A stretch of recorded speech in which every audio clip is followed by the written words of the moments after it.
Триллионы рублей потерь, Зеленский празднует успех своей операции. Терпению пришел конец. Одесса под массированным ударом. Приговор от американцев. Черное море закрыто навсегда, а зима добьет остальное. Десятки тысяч на улицах. Германия восстала против Мерца. Привет, друзья! Сегодня 10 августа и, как обычно, только важные события дня. Давайте соберем карту канала, напишите в комментариях, из какого вы города. Больше новостей в Телеграме, ссылка под видео. А теперь к главному. Начнем с Зеленского. В свежем интервью он снова сделал ставку не на разговор о мире, а на картинку победы. Тема мирного урегулирования ушла на второй план. Вместо нее зритель получил рассказ об успехах, договоренностях с Западом и рисках новой эскалации. Главный тезис – тот самый 40-дневный план по принуждению Путина, который, по словам Зеленского, отработал на все 100. Вот только конкретики – ноль. Ни цифр, ни деталей операции. Только общие слова про колоссальный экономический урон для российской стороны. По сути, весь успех держится на одной фразе – поверьте на слово. У нас был план, я не буду вдаваться в подробности, хотя должен сказать, что это была очень успешная операция украинских сил. Да, я полностью удовлетворен. Логистика, наши логистические решения, мы понимаем, сколько они потеряли. У них большие проблемы. Если посмотреть на даты, на удары по украинским объектам, то когда они наносят удары по нашей логистике, мы начинаем разрабатывать операцию по уничтожению их логистических центров. Там колоссальные потери, 1 триллион рублей. Дальше про Крым. Зеленский заявил, что удары по тыловым объектам и снабжению уже принесли ощутимые финансовые и военные убытки, и что операция никуда не сворачивается. Логика простая. Бьют по логистике, отвечаем по их распределительным центрам. И вот тут начинается самое интересное. Удары средней дальности по военным объектам и логистике, обеспечивающие снабжение их армии в Крыму, вы это видели. И эта операция продолжается. Отдельная линия отношения с Вашингтоном. Несмотря на смену политического курса в Штатах и отказ Трампа передавать ракетные комплексы, Зеленский стоит на своем. Договоренности с американцами есть, они твердые. По его версии, Америка обязана ежемесячно передавать ракеты-перехватчики и лицензии на производство, а единственная причина задержки – бюрократия, которая тянет процедуры. Красивая формулировка. Только за красивыми словами все чаще не видно реальных поставок. Решение есть, его приняли президент США и другие важные государственные институты Америки. Украина должна получить соответствующие лицензии. И в других государствах, не только в Соединенных Штатах Америки, но и в Европе, действуют старые правила, и они таковы. Есть процедурные моменты. Вот для чего нужна бюрократия. Бюрократия – это внедрение систем для производства систем противовоздушной обороны, скажем так, от 12 месяцев до нескольких лет. Что касается производства в Украине, то, как я уже говорил, сроки будут зависеть в основном от партнерства, от того, что нам дадут. Отдельно Зеленский прошелся по внутренней ситуации в России. По его словам, Москва готовит масштабное пополнение войск, но прячет этот процесс от собственного населения и собирается использовать его как рычаг давления на Европу. То есть мобилизация подается уже не как военная мера, а как психологическое оружие. Послушайте, Путин пока не может одержать победу в этой войне. Он думает о том, как, знаете ли, обмануть свой народ, то есть провести массовую мобилизацию, не объявляя ее официально.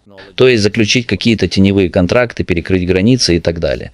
Но он также будет использовать эту мобилизацию как давление психологическое. Давление в первую очередь на Украину.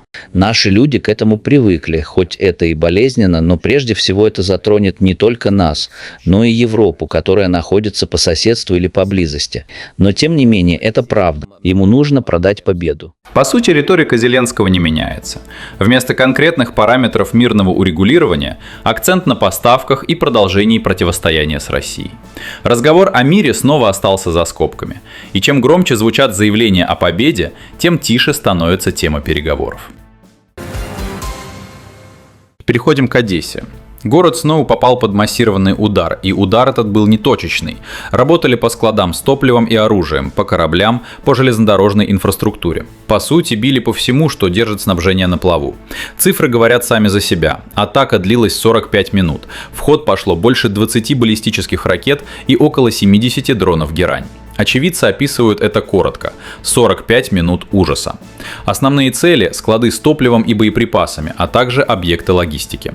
И вот здесь важная деталь. Когда черноморские порты оказались фактически заблокированы, Украина переориентировала все поставки на Дунай. Речные перевозки должны были стать запасным маршрутом, но спасением они не стали. Во время обстрела был поврежден мост у села Маяки, а через него шел по сути весь трафик в дунайские порты. Одна точка и целое направление встало.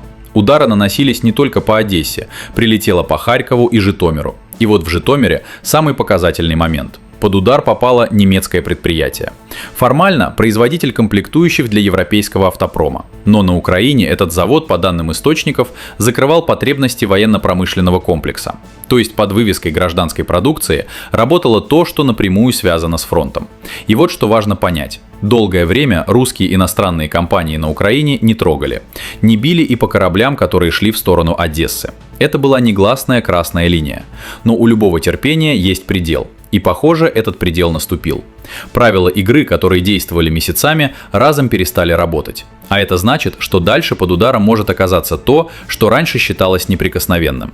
И если красные линии стираются одна за другой, вопрос уже не в том, будут ли новые удары, а в том, где именно. Теперь взгляд с Запада, и он для Киева совсем не радужный. Западные аналитики и военные эксперты сходятся в одном – характер конфликта на Украине изменился кардинально. Россия окончательно отказалась от мягких сценариев и перешла к системному демонтажу критической инфраструктуры – энергетики, логистики, распределительных цепочек. Один из тех, кто говорит об этом прямо, бывший офицер разведки морской пехоты Соединенных Штатов Скотт Риттер. По его оценке, Москва сменила подход и больше не ограничивается сугубо военными объектами. Под прицелом теперь вся инфраструктура двойного назначения – склады, логистические хабы, узлы снабжения. По сути, бьют не по армии, а потому, что эту армию кормит и снабжает. Я считаю, что своими действиями Россия дала понять, хватит. Они захватили Черное море. Теперь Черное море принадлежит им. Они закрыли порты. И я думаю, что это навсегда. Это означает, что русские приняли стратегическое решение лишить Украину доступа к черноморским портам. Отдельно Риттер выделяет ситуацию на Черном море. И вывод здесь жесткий. Это не временная блокада, а стратегия в долгую. По оценке аналитика, удары по ключевым распределительным центрам и энергетике ведут к неизбежному ресурсному истощению. И самое опасное здесь – фактор времени. Впереди зима, а зима без энергетики – это уже не про фронт, это про выживание. Россия уничтожает всю систему. И Россия больше не церемонится. Это значит, что этой зимой не будет ни газа, ни электричества, ни тепла, ни света, а теперь еще и ни еды, ни припасов. Еще он остановился на попытках украинского руководства выстроить прямой диалог с американской администрацией и на встрече Зеленского с Трампом. По мнению Риттера, попытка превратить визит в масштабную медийную акцию и показать, будто Америка вот-вот даст лицензии на производство ракет, с треском провалилась. Как и все, к чему прикасается Зеленский, это полный провал. Во-первых, это фальшивка, это инсценировка, за этим нет никакой реальности. В Украине никогда не будет произведено ни одной ракеты «Патриот» по лицензии. Это факт. Такова реальность. Украина – это пропагандистский проект. К тому времени, когда все закончится, от Украины ничего не останется. Общий вывод аналитиков сводится к одному. Путин изменил ход конфликта и загнал Зеленского в угол, из которого выход, похоже, только один. Для Украины наступают самые тяжелые времена за все время. Объемы западных поставок стремительно сокращаются. Ключевые партнеры один за другим отказывают в прежней помощи. А впереди крайне сложная зима в условиях разрушенной инфраструктуры. И если прогнозы верны хотя бы наполовину, следующие месяцы станут для страны настоящей проверкой на прочность. И напоследок, Германия. Здесь по-настоящему запахло грозой. В стране прошла масштабная акция против правительства канцлера Фридриха Мерца. На улицы вышли десятки тысяч человек. И требования звучали предельно четко – отставка правительства и досрочные выборы. Похоже, времена Мерца подходят к концу. И цифры это подтверждают. К началу августа уровень недовольства его работой среди граждан достиг 85%. 85. Это не просто плохой рейтинг, это фактически приговор. А причины лежат на поверхности. Людям попросту надоело так жить. Крупные заводы закрываются один за другим. Промышленность, которая десятилетиями была гордостью страны, буксует.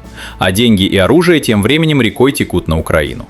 И вот в чем главная проблема. Мерц раз за разом обещает помочь Зеленскому и финансово, и вооружением. При этом все это подается собственной аудитории под конкретным соусом. Мол, есть угроза со стороны России, и она нависает над всей Европой. Логика простая – пугаем внешним врагом, чтобы оправдать расходы. Вот только внутри страны в эту логику верят все меньше. Получается парадокс. Пока канцлер рассказывает про внешние угрозы, реальные проблемы копятся внутри. Закрытые предприятия, растущие счета, падающие доходы – все это никуда не делось. И терпение немцев, судя по всему, заканчивается. 85% недовольства – это уже не статистическая погрешность, а сигнал, который сложно игнорировать. Что будет дальше – вопрос открытый. Одно ясно точно. Если протестные настроения продолжат расти такими темпами, кресло под Мерцем зашатается по-настоящему. А для всей европейской политики это может стать поворотным моментом. Ведь если падет один из главных сторонников Киева в Европе, расклад изменится для всех. Ну а теперь давайте подведем итоги. Зеленский по-прежнему торгует красивой картинкой. Успешная операция, скорый перелом, мир на своих условиях. А за этой картинкой западные аналитики видят только фасад и называют вещи прямо. Без Запада вся конструкция не устоит. Тем временем небо над Одессой открыто. 45 минут ударов, горели корабли, топливо и заводы. И тут же с запада приходит холодный прогноз. Черное море закрыто навсегда, а зима без света и еды доломает остальное. Складывается простая вещь. Наверху рассказывают про триллионы российских потерь и разгром логистики, а на земле все выглядит наоборот. И вот еще. Пока Киев празднует сказочный успех, союзники в Европе шатаются. Германия против Мерца встала стеной. А вы что обо всем этом думаете? Делитесь в комментариях. Лайк и подписка – лучшая поддержка для канала. Еще больше в моем телеграме. Ссылка под видео. С вами был Медиашот. Скоро вернусь. Всем пока.